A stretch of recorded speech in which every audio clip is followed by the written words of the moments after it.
Hey everybody, welcome back to Life with Lolo. It is time for our weekly recap of the Belle Collective. This is season 1, episode 3, and it was titled Sisters in Struggle. All right, y'all. So, really quickly before I get into this recap review, if you are not subscribed to my channel, go ahead and hit that subscribe button along with the notification bell. And if you end up liking this recap review, go ahead and hit that thumbs up button along with the share button. All right, y'all. So, this episode was it was good. I really like the ending, especially the part with Marie and her son. So let's just jump right into it. We see Tambra. She's meeting with her parents for lunch or whatever, and she says she's not like a daddy's girl or a mama's girl. She is a parents girl. So she gets love and advice and loves her parents equally or whatever, and they love her equally too. Her mom and then want to know like how she enjoyed her birthday party, and she says she enjoyed it. She's not going to, she's not going to discuss the drama or anything that went down with them. But I mean, it was just a little bit of drama. It ain't really ruined the party, and nobody was like looking, like, you know how they be on other shows and stuff. And then her mom wanted to know, like, look, tell me what's going on in your life other than work. Okay, I don't want to hear about no work stuff. What's going on? When I'm getting these grandbabies? It's like, well, dang. So, Tambra says that she was her ex-boyfriend, because Tambra was like, well, I want to get married first before I have kids or whatever. And she was like, well, I got a boyfriend for you. She was like, yeah, but we not talking about my ex-boyfriend, mom. We not doing that. And so Tambra tells us that she was with her ex-boyfriend for 16 years, and they broke up. So I wonder what happened with that. She didn't really say, but she said that her parents had formed a relationship with him. I bet so, 16 years, and they still talk. The mom and him and everybody, they still talk or whatever. And she was telling us how her parents were married for 51 years, so she can't really have 51 years, but she wants to have something lifelong and all the other good stuff. And then they were saying like, well, you need to hurry up and find you a man or something. She was like, look, I can go down to the clinic and get them frozen eggs. We can have a baby in 9 months or whatever. So that was real cute. If you hear any noise, that's my heater. It's behind the door because it is cold in this little office. Okay, so I'm trying to get some heat up in here. I don't know why it's so cold, but I got the vent right here, but child, it's cold.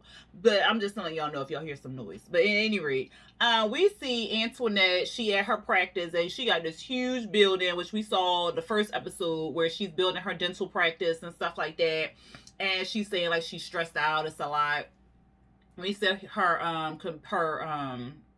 contractor, he's there, and has invited Kaylon and Latrice. No, not Latrice.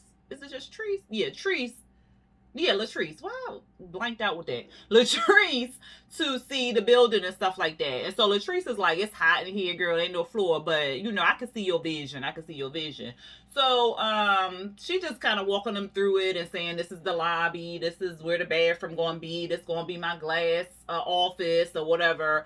And then they start talking about the party, Tamara's party and stuff. And then Antoinette goes on to say like how Letitia had shaded her the party and stuff. And I was thinking to myself, well, didn't they make up at the end? So was she bringing up how she shaded her or whatever? Because then y'all patch up stuff. Like, I hate that. Like, don't patch up something and then you going back and you doing all this shady stuff behind my back. And then so Antoinette even knows she's shady. She like, every time me and Latrice get together, we real shady together and stuff like that. We just can't help it and yada yada yada.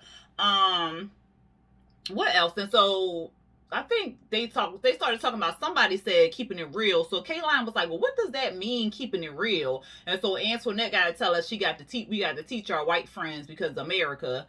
And so they start teaching Kayline what keep it real mean or whatever. So in some cases, keep it real means, like Antoinette was saying, means being honest, trustworthy, loyal stuff. I'm just keeping it real with you or whatever. And then some people just say I'm keeping it real to be shady. So, and then sometimes to me it's a mixture. Like, I'm being real, but I'm being a little shady as well. So it's a mixture. But Kayline, she going on real quick to keeping it real was. And then we see Marie. She tells us, she tells us again how she paying for everybody. And what does her husband do? Because, like, He don't seem like he do nothing. He seemed like he a sugar baby, and he just chilling in the house. But she tells us how she paying for her taking care of her 4 kids and her 3 grandbabies and the baby mamas and stuff like that. And there's 3 baby mamas, 3 babies, all underneath the age of 1 child, and he's her son 21 years old. And she was saying like one, she's watching 2 of them. One is like 5 months old or something like that, and the other one is 1. That 1 year old, he was like pew, pew.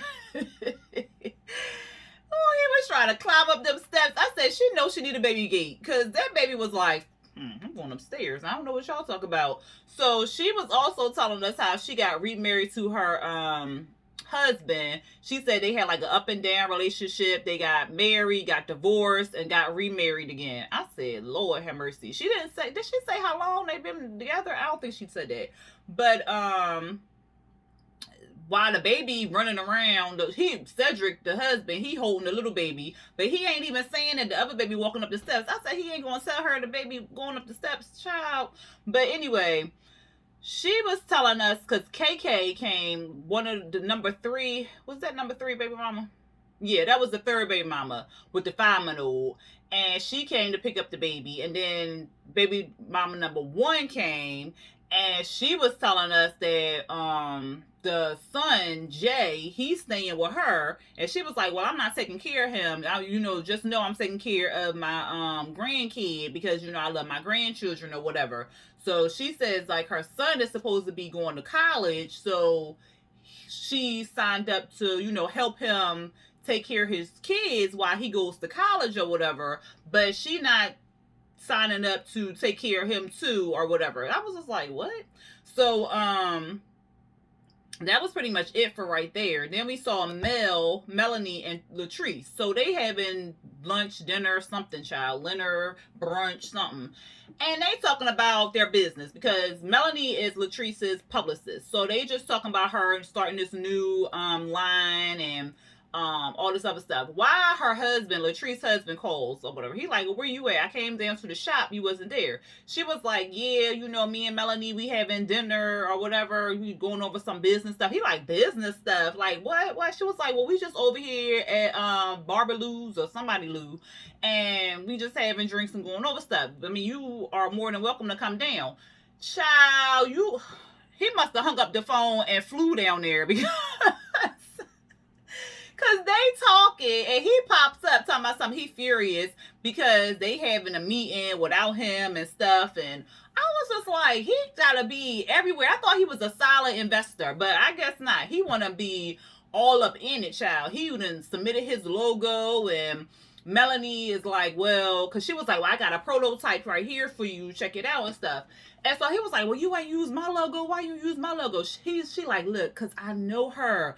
I'm sorry, but I know her, and I know what she likes, so I couldn't use it and stuff like that. So he kind of in his feelings or whatever, talking about he the VP of the business and stuff. I'm like, because she done already told us when she had the idea, he wasn't all that down with it. So now it's made money and it's doing all this big stuff. You down with it. You want to help out. You want to invest and all this other stuff. I don't really like that. I don't know how to feel about that. But that was it for that part. Then we see Marie. She is visiting Letitia. So not Marie. Letitia tells us how her and Marie started a business connection first, and then they went into a friendship, basically. So it was first on a business level, and then it was on a friendship level or whatever. And they kind of talk about not Latrice, Marie letting go of the beef with Latrice, and like just being better and being above that nonsense or whatever like that. And so Marie, was it Marie?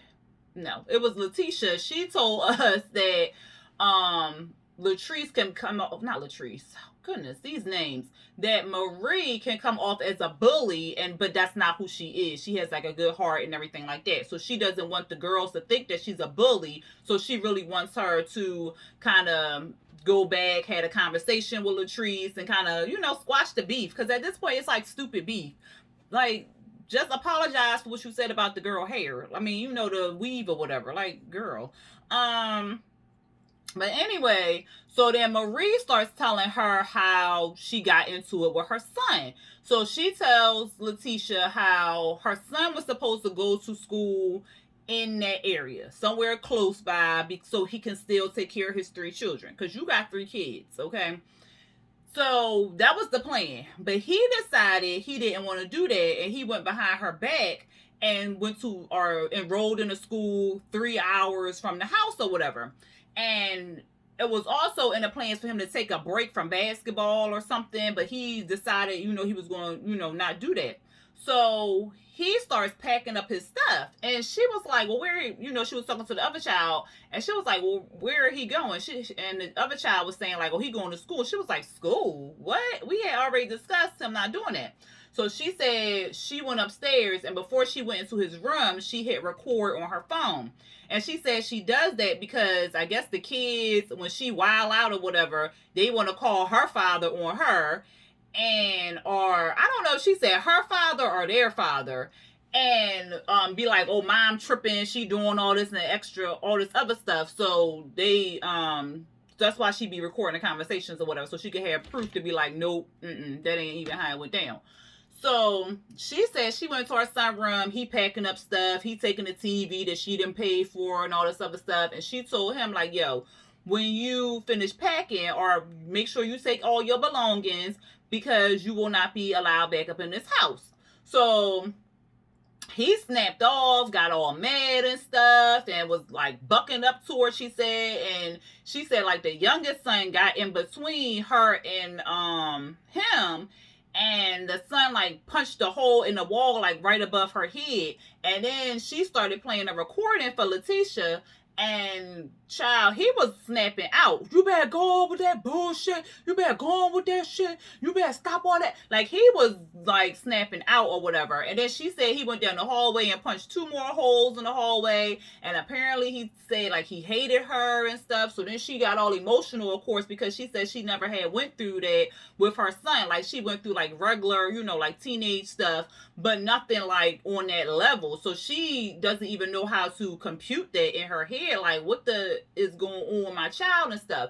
So then Letitia was telling her like, "Look, you're not alone. It sounds like he got a lot of anger in him, and you need to kind of break this generational curse or whatever, and you can stop this right here. I think y'all two need to sit down, have a conversation, talk it out and stuff, and kind of see what's going on with him." And so she, uplifting her and stuff like that. Tambra is talking to, or not Tambra. The next scene we see Tambra and Letitia. They down there at City Hall, and of course, Letitia has this whole thing about Ferris Street, so she wants to get the ball rolling. So she meeting with a city councilman, and he's just telling her like what she needs: the permits, contractors, have this zone XYZ and stuff like that. He laying it out for her. He said he gonna walk her through it, hold her hand and stuff. At the end, she kind of emotional because this is a big step in the right direction to get Ferris Street and to get her grandfather's dream, her dream. So it's a good scene. We see Latrice and her boo. Their house is beautiful. It is beautiful. But they in the backyard, and child. She said she got daddy issues, and she told him to take his shirt off, and she was like, "Ooh, that stomach, that just do something to me. I love that stomach." I said, "Okay, girl." She was excited. She said she loved her man with his push. She said she don't need no chisel and all no 6-pack, 8-pack and stuff like that. And I'm with her. Like, just be soft. I need something to lay my head on, okay? Shoot, either use your bosoms or your belly. Like, just don't be all hard and all rough and stuff, and my face all hurting because I'm laying on, like, don't nobody want to do all that.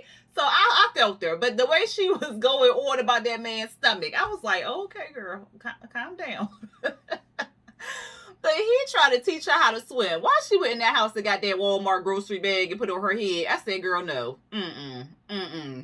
So he tried to teach her how to swim. It did not go. I just said, "Girl, just sit on the edge of the pool, put your feet in." It did not go well at all. That was a whole struggle swim. I was like, "What is you doing?" She was like, Woo, child. Next we see Marie. So she decided to sit down with her son and had a conversation with him. So she invited Essie over to be a mediator and whatnot because, Essie's been her lifelong friend. So she knows the kids and stuff like that. So she can help, sort stuff out. The husband is there, and child, something going on with their husband. I don't. She said that they have a beautiful daughter together, and when they got remarried, they had separate homes. So she had her home, he had his home. So they still own their own homes, but I guess they come together in her home or whatever. But he still stays at his house at times and so forth. But he was like, well, why you ain't asked me to be the mediator or something like that? She was like, because you not here. Like, you never here. Like, you wasn't here last night. And then 2 nights ago, you wasn't here. And where you be? And he was like, well, I was hanging out and I just fell asleep. She was like, and it was like, ding dong. She was like, we will be continuing this conversation because you think I'm buying that. I'm not. I was like, he was saved by that doorbell. He probably was like, praise God. But that's what she told us, that he had cheated before. So I said, girl, it's probably some cheating still going on because he's staying at his house.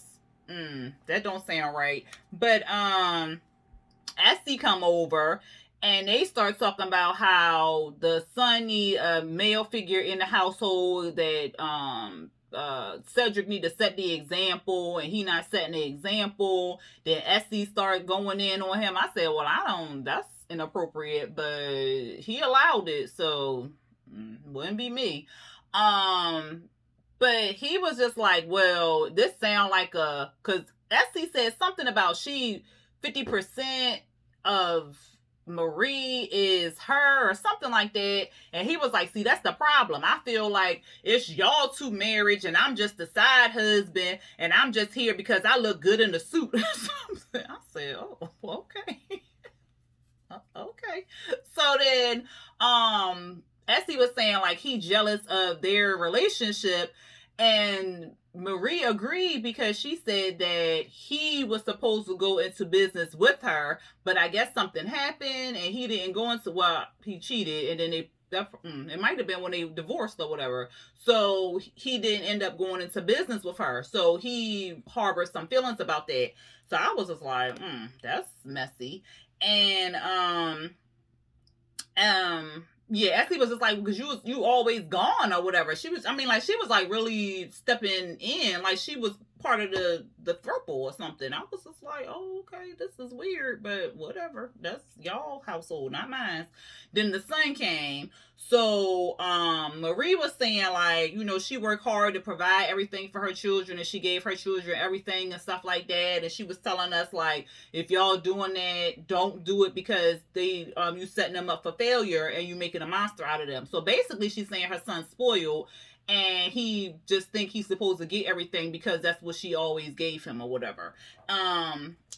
So they start talking and Marie starts getting emotional. Essie is like, your mom is hurting because of what y'all did and stuff. And so Marie starts telling him how she don't feel like she appreciated, how she don't feel like she loved. And then he said he hated her, and that he said that she was rotten. And she like, help take care of your kids and stuff. And I just don't understand why you would say this to me or do this to me and stuff. And he was saying like he felt like, he said he did it because he felt like she was making the decision for him about school or whatever. Like it wasn't his input wasn't important or something like that. And she like, well, I'm paying for everything. I'm paying for you. I'm paying for the kids. I'm buying you this. I'm buying you that. Like I should be a part of that decision. Like, what is you talking about? And he's saying, he said something, I forgot what he said, but she said like your reaction didn't warrant what happened. Like your reaction was just uncalled for. It was too much, and that it wasn't necessary or whatever. So he apologized and whatever, and he like, you my mom, like I know you all my life, like you the person that's always been there for me or whatever. And so here goes Cedric. Well, I appreciate you coming by and apologizing or whatever. I said, Cedric, shut up. like, you ain't say nothing this whole time. Shut up. So she says, like, I appreciate you coming by and apologizing and stuff like that. And she suggests anger management and counseling for him. And then he agrees. And she said, like, she needs for him to do this because he got to learn that he can't be out here popping off and getting all angry and stuff like that. And in the real world, like, you just can't do those things or whatever. So she has to protect him. And like I said, he's willing to go to couples therapy. He's willing to go to family therapy and stuff like that. So that's a good start. Like, sometimes, child, look,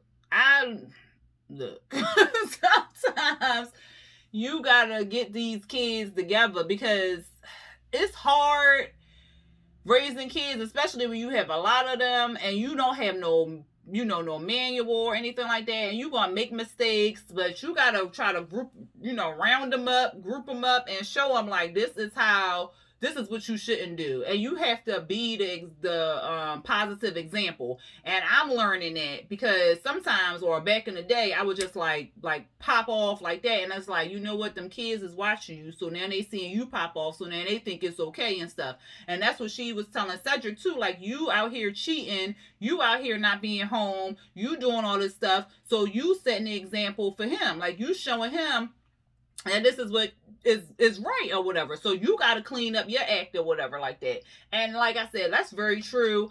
And it's just one day at a time, lessons you got to learn when you raising children and stuff like that. And her son really needs to step it up because he has, well, I know he got 2 boys. I don't know what the other child is. I don't know if it's a boy or girl. But he has little men looking up to him. So he really has to step it up and do what's right for them children. Because right now it don't even sound like he's taking care of his kids at all. So, like, he need to get it together. Like, you should have put on a condom or something. Those kids is not your mama's kids. Like, he need to get it together.